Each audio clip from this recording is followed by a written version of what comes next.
우리 옆에 계신 분들과 우리 인사했으면 좋겠는데 눈으로만 인사하시되 손도 좀 같이 흔들었으면 좋겠습니다. 자, 사랑합니다. 축복합니다. 잘 나오셨습니다. 네, 감사합니다. 오늘 이처럼 본당에 나오셔서 예배드리고 있는 성도들을 주님의 이름으로 축복합니다. 또 지금 2층 교육시설 각 예배실에서 흩어져서 예배를 드리고 계세요. 우리 2부 예배 때는 식당에도 모여서 예배드렸고 지하에도 모여서 예배드렸다고 합니다. 어쩌면 지금 식당에도 계시고 지하에도 계실지 모르겠습니다. 그곳에서 예배드리고 있는 우리 성도들을 주님의 이름으로 축복합니다. 또 오늘 여러 가지 사정이 있어서 이 성전의 뜰을 밟지 못하고 가정에서 예배드리고 있는 성도들도 있을 텐데 주님의 이름으로 여러분들을 축복합니다. 어디에 있든지 간에 예배드리는 자리에 서 있는 자를 하나님께서는 택하시고 붙드시고 은혜 베푸시고 승리의 길 걸어가게 하실 줄로 믿습니다. 오늘 저와 여러분이 그래서 이 예배의 성공자 승리자 다 되시기를 주님의 이름으로 축원합니다. 이제 오늘 요나서 말씀을 좀 정리해 보려고 합니다. 제가 오래간만에 이 요나서를 다시 연구하고 다시 묵상하고 설교 준비를 하면서 이 요나서에서 함께 나누어야 될 말씀들을 참 많이 발견했어요. 그런데 주일 예배 시간에 이 시간에 다 이야기를 나눌 수가 없어서 중요한 것들만 간추려서 은혜를 나누게 되었습니다. 아쉬움이 많이 남아요.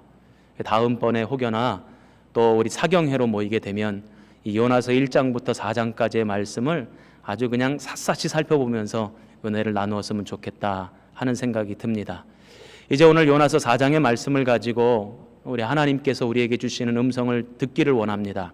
저는 이 4장의 말씀을 읽어내려가면서 뭔가 좀 이상한 부분을 하나 발견을 했어요. 우리 성도들은 발견 못하셨죠? 저는 발견한 게 하나 있어요. 그게 뭐냐면 일반적인 선지서와는 조금 다르다는 거예요. 보편적이고 일반적인 선지자들은 하나님이 선지자들에게 말씀을 주시죠. 그러면 선지자들은 그 말씀에 순종하여 이스라엘 백성들에게 하나님의 말씀을 전합니다. 그러면 이스라엘 백성들이 그 말씀에 순종을 하든 순종하지 않든 어떤 결과가 나타날 것이고 그에 따라서 하나님의 은혜가 임하든 징계가 임하든 그것으로 얘기가 다 끝나요. 그러니까 오늘도 그런 입장에서 보자면 요나서 3장에서 끝이 났어야 맞는 겁니다. 그런데 요나서의 말씀은 3장으로 끝나지 않고 4장으로 계속 이어가고 있습니다. 이 내용을 통해서 하나님이 뭔가 우리에게 더 들려주시고 싶으신 말씀이 있었다는 것이죠. 요나서 4장의 내용은 그렇다면 무엇일까 봤더니 여전히 고집을 피우고 여전히 자기 생각에 갇혀있는 요나의 모습이 그려지고 있습니다. 이 요나는 니느웨 백성들이 회개하지 않았으면 좋겠고 그래서 멸망당했으면 좋겠고 구원받지 못했으면 좋겠는 그런 마음이에요. 그것이 요나의 생각이에요. 그런데 하나님의 마음과 하나님의 생각은 그것과 같지 않죠. 요나는 여전히 자기 생각에 사로잡혀 그 생각 속에 갇혀 있습니다. 그런 요나를 찾아오셔서 요나를 깨닫게 하시는 하나님의 노력, 요나에게 은혜를 부어주시고 또 요나를 변화시키시려는 애쓰시는 주님의 모습을 우리가 성경을 통해서 볼 수 있게 됩니다.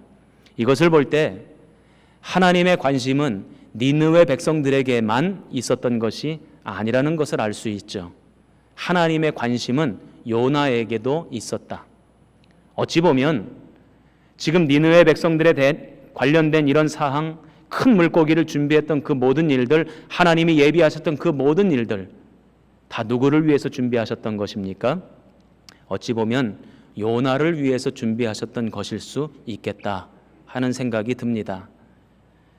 이것을 볼 때 하나님께서 이 요나라고 하는 사람, 이 한 사람을 변화시키고 새롭게 하셔서 이로 하여금 다시금 사명자로 살아갈 수 있도록 은혜 베푸시고 일으키시는 하나님의 은혜와 능력, 그것을 우리가 봅니다. 요나의 인생의 궤적을 한번 살펴볼까요? 먼저 첫 번째로 하나님의 말씀이 임했을 때 대부분의 선지자들은 순종을 합니다. 그런데 요나는 말씀에 순종하지 않고 그 말씀 앞에 도망을 갑니다. 그러니까 그의 인생을 한마디로 설명하라 그러면 도망자가 된 것입니다.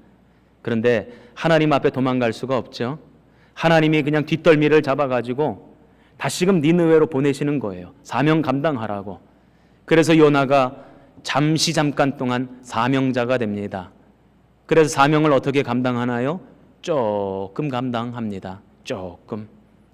그리고는 사명을 조금 감당한 다음에 또다시 방관자의 입장으로 돌아서요. 니느웨가 어떻게 멸망을 당하고 니느웨가 어떻게 무너지는지를 방관자의 입장에서 보려고 요나는 성읍 바깥에 떠나 있습니다. 그런 요나를 하나님은 그냥 내버려 두시지 않으셨다는 거예요. 다시 깨닫게 하시고 다시 은혜를 부어주시고 다시 사명자의 길로 들어서게끔 만드셨다는 것입니다. 그게 요나서 4장에 나오는 말씀이에요. 됐다, 너 말고도 할 사람 많다. 이제는 지긋지긋하다. 네가 옛날로 돌아가는 그 모습을 보면서 나도 이제는 지쳤다.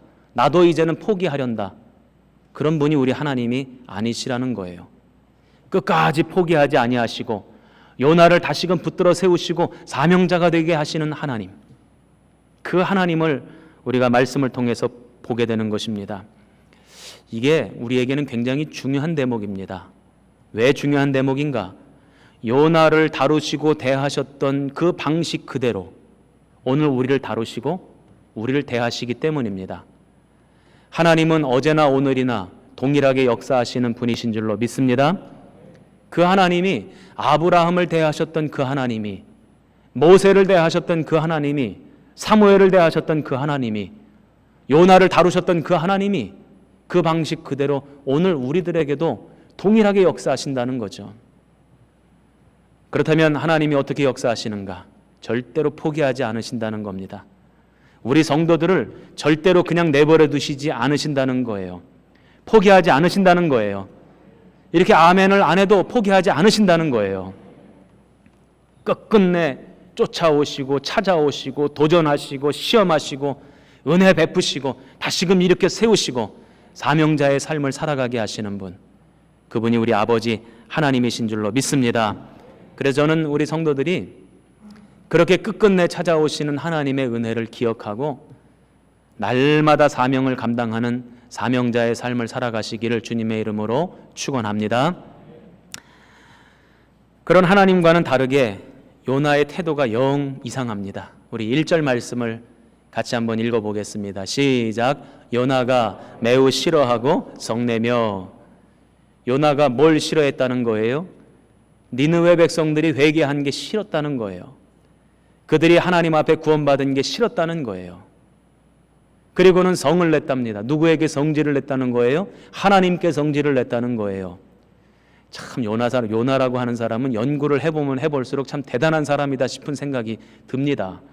오늘 예배드리러 나오신 우리 성도들 가운데 하나님 앞에 성질 낼 수 있는 사람이 있으면 한번 나와보세요. 한 사람도 없어요. 그런데 오늘 요나는요, 성질을 내고 하나님 앞에 화를 부리고, 대단한 사람입니다. 그러니까 요나는 니느웨가 멸망당했으면 좋겠다라고 바랬던 사람이라는 거예요. 그런데 자기 뜻대로 되지 않았다는 것입니다. 자기 마음 먹은 대로 안 되고 자기 뜻대로 안 되니까 화를 내고 성질을 부리고 하나님 앞에 불평을 털어놓습니다. 아주 화가 단단히 난 것 같아요. 2절 말씀을 보면 하나님 앞에 기도하는 내용인데, 이 내용 말씀을 유심히 살펴보면 이게 제대로 된 기도가 아니고 하나님을 비꼬는 기도예요.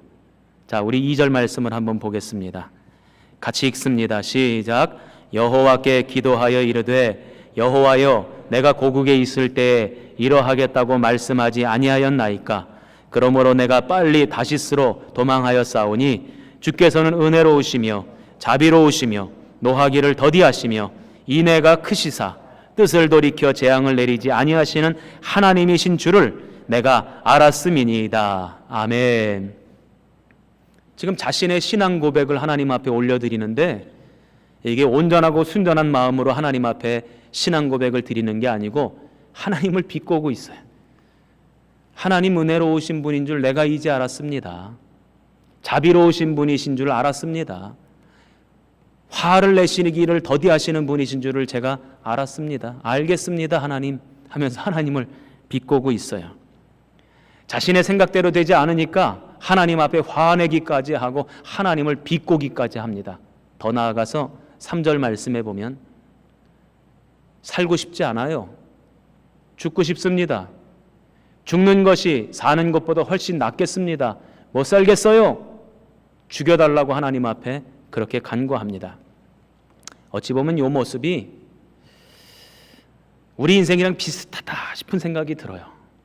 저와 여러분도 인생을 살다 보면 가정을 꾸리고 자식을 가르치고 살다 보면 마음대로 안 될 때가 있잖아요. 생각대로 안 될 때가 있잖아요.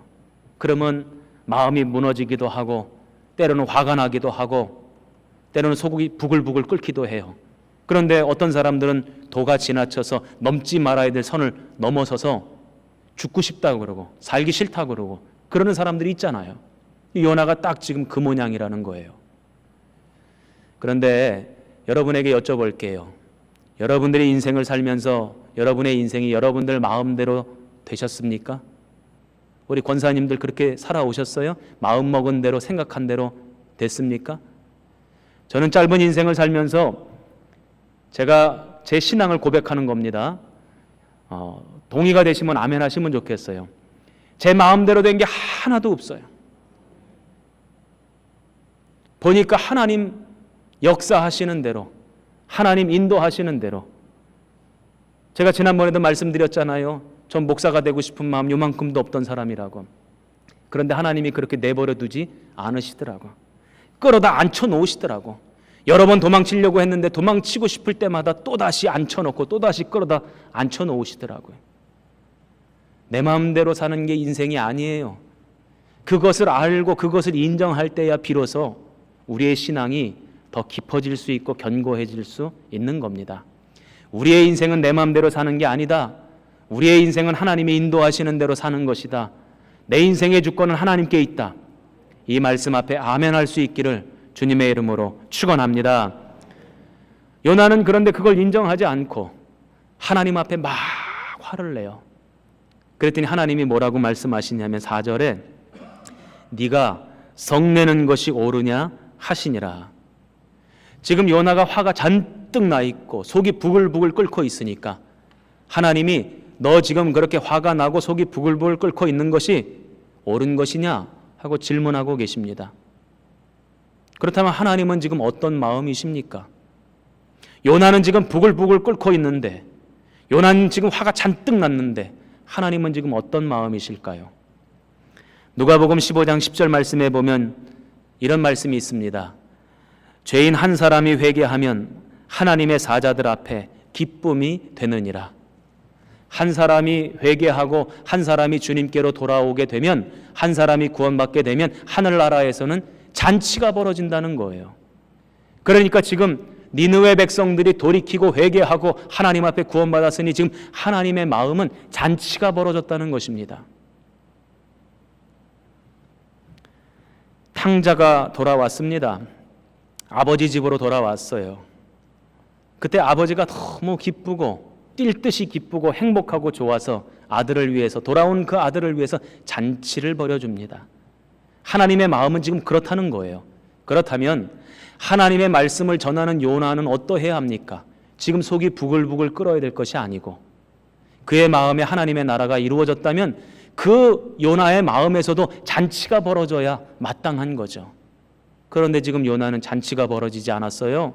화가 났어요. 니느웨 사람들이 구원받는 것을 싫어했답니다.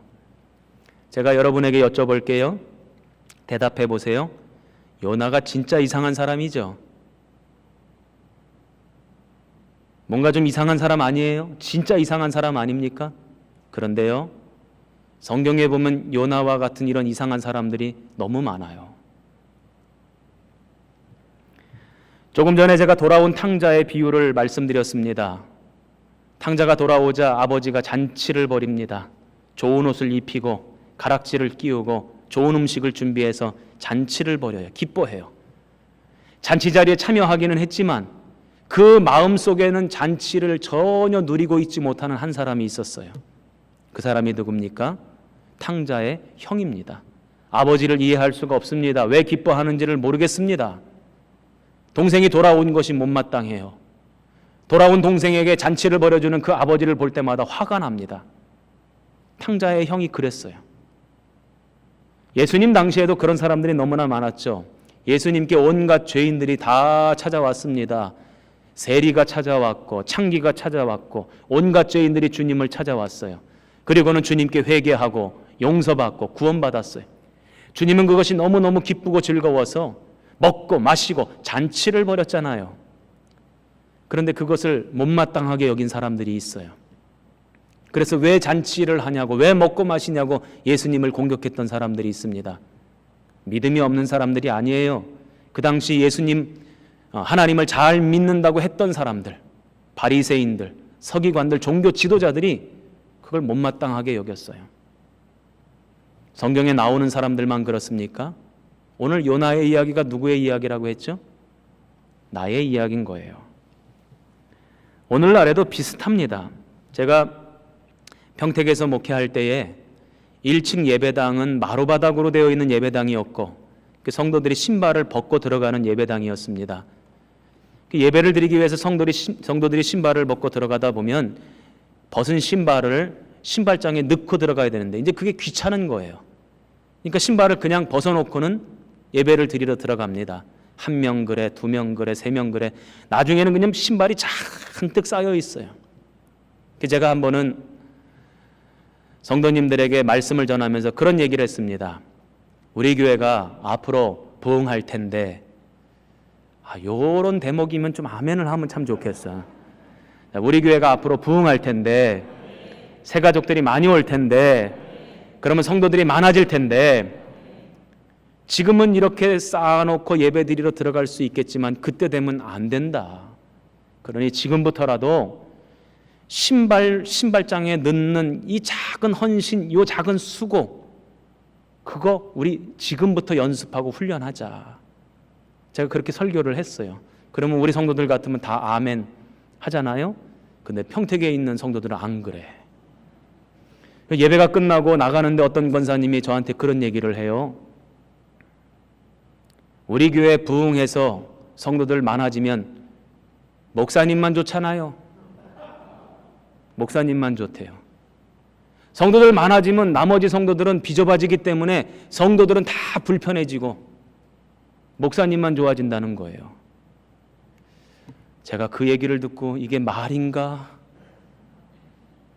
그런데 이렇게 생각하는 성도들이 의외로 많을 수도 있겠다 하는 생각을 하게 되었습니다. 요나처럼 한 영혼이 구원받고 한 영혼이 용서받고 하나님 나라 백성 된 것이 그것을 놓고 막 화를 내거나 승질을 부리지는 않을지라도 마음속에서 잔치가 일어나지도 않는다. 오늘날 그런 성도들이 대부분이다 하는 것입니다. 마음속에 한 영혼이 구원받은 것이 너무너무 기뻐야 되는데 그런 기쁜 마음이 들지가 않아요. 제가 예를 하나 들어볼까요? 질문할 테니까 여러분들 대답해 보세요. 우리 교회 새 가족이 오면 여러분들 마음이 뛸 듯이 기쁘십니까? 이것 봐요. 아멘이 잘 안 나오잖아요. 여러분의 마음속에 잔치가 벌어집니까? 이것 봐요. 아멘이 잘 안 나와요. 소 닭 쳐다보듯 새 가족을 쳐다볼 때가 많아요. 어쩌면 관심도 없어요. 새 가족이 오는지 안 오는지, 누가 구원받는지 안 받는지, 누가 예수를 믿는지 안 믿는지 아무 관심도 없어요. 요나와 별반 다를 것 없다는 것입니다. 우리 교회의 세례식을 부활절과 성탄절에 거행을 합니다. 그러면 예수 안 믿던 사람이 예수를 믿고 세례를 받고 이제 완벽하게 구원받은 하나님의 백성입니다. 이것을 만천하에 공표하는 시간이 세례식입니다. 세례식 때 성도들이 세례를 받으면 여러분들의 마음이 뛸 듯이 기쁘십니까? 여러분들의 마음에 잔치가 벌어지십니까? 아닌 것 같아요. 아이고 오늘 세례식 있네. 예배 늦게 끝나겠네. 마음이 불편해져요. 요나처럼 성질을 부리지는 않아요. 신사들이라 요나처럼 화내지는 않습니다. 그러나 마음속에 잔치가 벌어지지도 않아요. 주님의 마음이 우리의 마음이 아니라는 거예요. 저는 그래서 오늘 이 말씀을 보면서 하나님이 우리에게 한 가지 질문을 던지고 계신다 하는 생각이 들었습니다. 그런 너희의 마음이 옳으냐? 마음속에 잔치가 벌어지지 않고 있는 너희의 마음이 옳으냐? 오늘 주님이 우리에게 지금 질문을 던지고 계시는 겁니다.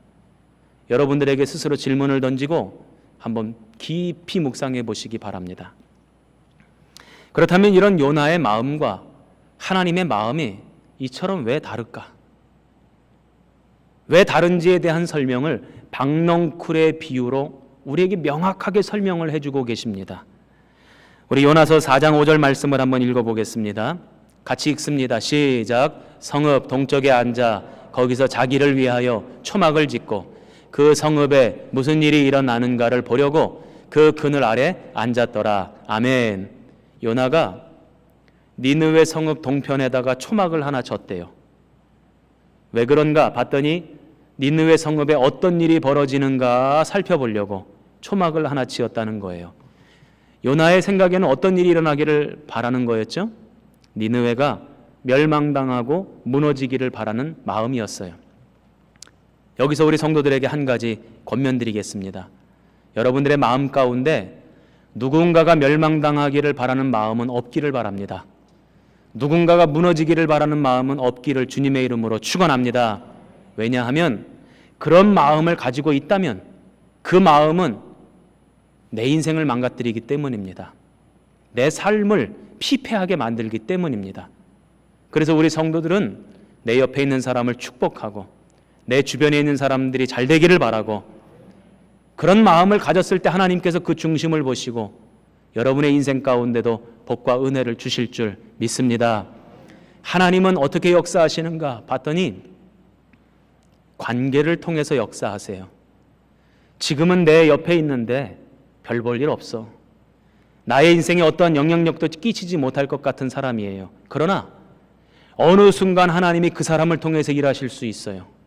어느 순간 그 사람을 통해서 나에게 복과 은혜를 베푸실 수 있다는 거예요. 그러므로 주변에 있는 사람들과 복되고 아름다운 관계를 이루어 가시기를 주님의 이름으로 축원합니다. 잘 되기를 바라는 마음을 가지세요. 그러면 그 마음이 여러분의 인생을 잘 되게 하실 줄 믿습니다. 이 니느웨 성읍이 망하기를 바라는 마음으로 앉아서 있는데 박넝쿨 하나가 자라요. 그리고 그늘을 만들어요. 그 그늘 아래 갔더니 시원하고 좋아요. 우리나라는 여름에 그늘 아래 있어도 더워요. 근데 이런 나라들은 건조하기 때문에 그늘 아래만 가면 그래도 살 수 있습니다. 박넝쿨을 쳐다보고 그늘을 쳐다보면서 요나의 마음이 흡족하고 기뻐요. 박넝쿨이 너무너무 좋은 거예요.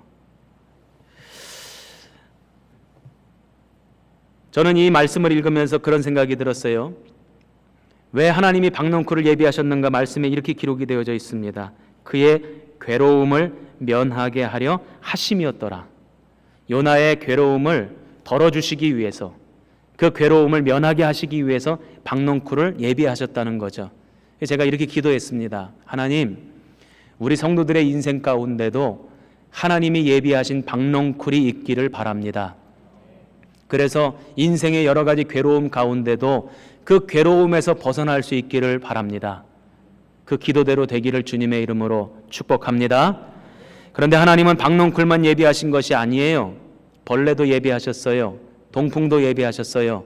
하나님은 어떤 분이신가 봤더니 형통한 날도 주시지만 곤고한 날도 주시는 분이십니다. 그 두 가지를 병행하게 하셨고 우리로 하여금 깨닫게 하시는 분이 주님이시죠. 벌레만 있으면 그나마 나을 것 같아요. 박넝쿨 다 갉아먹었다고 하더라도 초막 아래 들어가면 되지 않습니까? 그런데 뜨거운 바람까지 불어옵니다. 못 견디겠어요. 그래서 4장 8절에는 이렇게 말씀이 기록이 되어져 있습니다. 뜨거운 동풍을 예비하셨고 해는 요나의 머리에 쪼임에 요나가 혼미하여, 너무너무 괴로워서 정신이 혼미해졌대요. 그러면서 하나님 앞에 또다시 범죄하는 말을 하고 있습니다. 하나님, 나 못 살겠어요. 죽고 싶어요. 내 마음대로 되는 것이 하나도 없습니다. 내 뜻대로 되는 것이 하나도 없습니다. 아니, 박넝쿨 하나 내 마음대로 안 됩니까? 나 살고 싶지 않습니다. 그때 요나에게 하나님이 논쟁을 걸어오십니다. 네가 그렇게 화내는 게 옳으냐? 야, 이 요나라고 하는 사람은요 막 나갑니다. 뭐라 그러냐면 죽기까지 옳으니이다. 야, 하나님 앞에 성내는 것이 죽기까지 옳대요. 그때 하나님께서 요나에게 아주 중요한 것을 한 가지 가르쳐 주십니다. 이것을 우리 성도들도 배워야 되는 것이죠. 요나와 하나님의 마음의 차이가 어디에서 비롯되는가? 아끼는 것이 달라서 그렇다는 거예요. 요나는 무엇을 아꼈는가 봤더니 박농쿨을 아꼈대요. 그래서 그 박농쿨 때문에 하나님 앞에 화를 내고 죽여달라 그러고 못 살겠다고 그랬다는 거예요. 하나님께 덤비기까지 합니다. 그런데 성경에 보니까 이 박농쿨은 뭐냐? 하룻밤에 왔다가 하룻밤 사이에 사라지는 거래요. 하룻밤 사이에 사라지는 것을 요나는 아낀 거예요. 박농쿨 같은 것들을 아낀 거예요. 그런데 하나님은 무엇을 아꼈는가 봤더니 니느웨 백성들을 아끼셨어요. 영혼을 아끼셨어요. 사람들을 아끼셨어요. 아낀 대상이 달라요. 오늘 여러분에게 여쭤봅니다. 여러분은 무엇을 아끼고 계십니까? 하룻밤 사이에 사라지는 것들을 아끼고 있습니까? 영혼을 아끼고 있습니까? 요나와 하나님이 아끼는 대상도 다르지만 또 하나 다른 것이 있어요. 아끼는 마음의 자세도 달라요. 제가 지난번에 히브리어는 믿음의 언어라고 제가 말씀드린 적이 있습니다. 그래서 칼 완료형이라고 하는 시제에 대해서 가르쳐 드린 적이 있잖아요. 그래서 제가 더 정확하게 말씀을 드리겠습니다. 우리나라 말에는 다양한 시제가 있어요. 과거 완료, 현재 진행형, 미래, 뭐 이런 다양한 시제들이 있습니다. 근데 히브리어에는 그런 시제가 없어요. 딱 두 가지만 있습니다. 완료와 미완료. 근데 오늘 성경에 보면 요나도 아꼈다 그러고 하나님도 아꼈다 그러는데 우리 한국말로는 다시 똑같이 아꼈다라고 하는 말인데 시제가 달라요. 요나의 아꼈다라고 하는 표현은 완료형입니다. 그 얘기는 무슨 뜻이냐면 박농쿨을 아꼈는데 박농쿨이 이제 사라져 버렸어요. 그러니까 더 이상 아낄 게 없어졌다. 이런 뜻입니다. 하나님이 아끼셨다라고 하는 것은 미완료형입니다. 이건 무슨 뜻이냐면 하나님께서는 과거에도 아끼셨고 현재에도 아끼고 계시고 미래에도 계속해서 아끼실 거라 이 말씀입니다. 이해가 되시는 분만 아멘. 주님이 니느웨 백성들을 아끼신 마음은 단순한 마음이 아니라는 거예요. 이제까지도 계속 아껴 오셨고 앞으로도 계속 아끼실 거라는 거예요. 그래서 그들이 구원받기를 바라신다는 거예요. 그 마음으로 오늘 우리를 대하고 계시는 줄로 믿습니다. 우리의 영혼을, 우리의 심령을 아끼셨고 지금도 아끼고 계시고 앞으로도 아끼시며 우리에게 은혜를 부어주실 줄로 믿습니다. 오늘 주님께서는 그래서 요나에게 이 질문을 하고 있는 것입니다. 영혼을 아끼지 않고 박농쿨을 아끼는 네 마음이 옳으냐? 오늘 이 질문을 우리 성도들에게 주님이 하고 계시는 거예요. 영혼을 아끼지 않고 사람들을 아끼지 않고 하루 있다가 사라질 박농쿨 같은 것들, 그것들을 아끼는 너의 마음이 옳으냐? 박농쿨 같은 것들 아끼는 사람들은 어떻게 되는지 아십니까? 제가 보니까 이래요. 하루 있다 사라질 이 땅의 것들을 아끼는 사람들은 이 땅의 것들이 내 마음대로 될 거라고 생각해요. 그런데 뜻대로 안 되잖아요. 내 마음대로 안 되잖아요. 그러면 하나님 앞에 성질을 부립니다. 하나님 왜 내 뜻대로 안 됩니까? 왜 내 마음대로 안 됩니까? 하나님 앞에 화를 내죠. 그러나 영혼을 아끼는 사람들은 하나님의 뜻을 이해하고 하나님의 마음에 합하여 사명자의 삶을 살아가게 되는 줄로 믿습니다. 마태복음 12장에 보면 바리새인 서기관들 몇몇이 예수님을 찾아옵니다. 그리고 예수님께 이런 요청을 합니다. 예수님, 보니까 여기저기에서 많은 기적과 표적들을 보여주셨다고 하는데 우리들한테도 표적을 좀 하나 보여주세요. 그랬더니 예수님이 뭐라고 말씀하세요? 너희에게 보여줄 표적은 요나의 표적밖에 없다 그래요. 이 얘기는 두 가지 의미가 담겨져 있는 말씀입니다. 첫 번째, 너희들에게는 기적을 보여주지 않겠다 하는 거절의 의미가 있어요. 오늘까지 우리들은 그 의미만 알고 있었어요. 그런데 이 말씀에는 더 중요한 의미가 담겨져 있어요. 내가 너희들에게 진짜로 보여주고 싶은 표적은 요나의 표적이야. 그 말씀을 하시는 거예요. 이해가 되시는 분만 아멘. 무슨 얘기냐면요, 요나가 물고기 뱃속에 들어가서 3일 동안 있었죠. 죽은 거나 다름없었잖아요. 근데 3일 만에 다시 살아나왔어요. 그리고 니느웨 백성들을 살리기 위해서 가죠.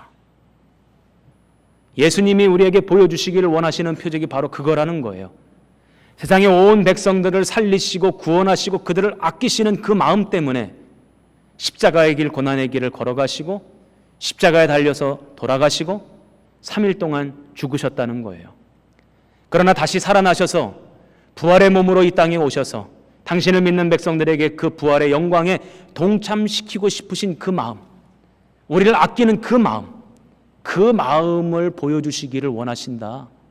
이게 바로 주님이 우리에게 보여주시기를 원하시는 표적인 것입니다. 바로 이런 주님의 마음을 우리가 알아야 됩니다. 머리로만 알면 누구처럼 되는 거예요? 요나처럼 되는 거예요. 가슴으로 알아야죠. 이 주님의 마음을 가슴으로 알 때 우리는 비로소 요나 같은 사람이 안 되고 사명자의 길을 걸어가게 되는 것입니다. 지난 명절 기간 중에 소크라테스를 형이라고 부르는 사람 때문에 온 나라가 난리가 났어요. 우리 성도들은 난리가 나지 않았나 봐요. 뭔 말인지 못 알아들어요. 나우나 콘서트 때문에 난리가 났대요. 나우나 콘서트 보신 분만 한번 고개를 끄덕여 보세요. 저희 아내가 저한테 뭐라 그러냐면 나는 살면서 트로트를 들을 거라고는 한 번도 생각해 본 적이 없대요. 그런데 나우나 트로트를 듣고 있는 거예요. 그러면서 저한테 이런 얘기를 합니다. 사람들이 왜 나우나 그러는지 이제 알겠대. 그럼 저한테 테스 형이라고 하는 노래를 들려주더라고요. 어떤 그 문화비평가가 텔레비전에 나와서 이런 얘기를 해요. 왜 이 나우나 콘서트가 난리가 났는가? 그의 몸짓, 그의 표정, 가사의 내용, 음색, 액션, 제스처, 이 모든 것들이 지금 답답하고 절망적인 사람들의 마음을 알아줬대요. 그래서 그 마음을 알아줬기 때문에 난리가 났다는 거예요. 제가 그 얘기를 듣고 사람들의 마음을 알아줘도 이 난리가 나는데 우리가 하나님의 마음을 알아들이면 어떤 역사가 일어날까? 2부 예배 때는 요 대목에서 아멘을 크게 하던데 다시 한번 할게요. 우리가 하나님의 마음을 알아들이면 어떤 역사가 일어날까? 아멘입니까? 성경에 보니까요, 다윗은 하나님 마음에 합한 자래요. 하나님과 마음이 같았다는 거예요. 그랬더니 하나님께서 다윗에게 복을 주시고 은혜를 주시고 그 인생을 사용해 주시고 그 삶을 아름답게 만들어 가시잖아요. 우리도 오늘날 마찬가지예요. 한 영혼을 구원하시기 위해서 애쓰시는, 한 영혼을 아끼시는 그 주님의 마음을 우리가 알아들이고 그 마음에 우리가 합한다면 하나님은 오늘 우리를 사명자로 사용하시고 우리 인생의 복과 은혜를 베풀어 주실 줄로 믿습니다. 바라기는 이 시간 성령께서 역사하셔서 하나님의 마음과 우리 성도들의 마음이 하나가 되기를 주님의 이름으로 축원합니다. 그래서 구령의 열정으로 마음껏 전도하는 우리 성도들이 되셨으면 좋겠어요. 어떤 분이 그럽니다. 오늘날에 전도하기가 어려운 시대래요. 진짜로 그런 것 같아요. 그러나 전도가 안 되지는 않습니다. 어느 시대에도 구원받는 이들은 있었고 어느 시대에도 주님께 돌아오는 이들은 있었어요. 이보다 더 어려운 때에도 주님 앞에 구원받는 백성들은 반드시 있었어요. 저는 우리 성도들이 그래서 기죽지 않았으면 좋겠습니다. 마음이 무너지지 않았으면 좋겠어요. 세상은 교회를 향해 손가락질한다 할지라도 저와 여러분에게는 하나님의 영광이 있고 저와 여러분에게는 주님의 생명이 있고 진리가 우리 가운데 있어요. 그러니까 기죽지 마시고 있는 자리에서 이웃들에게 주변 사람들에게 마음껏 복음을 증거하고 주님의 생명을 전하는 우리 성도들 되시기를 주님의 이름으로 축원합니다. 하나님과 마음이 하나 되는 성도, 그때 하나님께서 복 주시고 은혜를 주시는 성도, 우리 대림교회 모든 성도들이 그렇게 되기를 주님의 이름으로 축원합니다.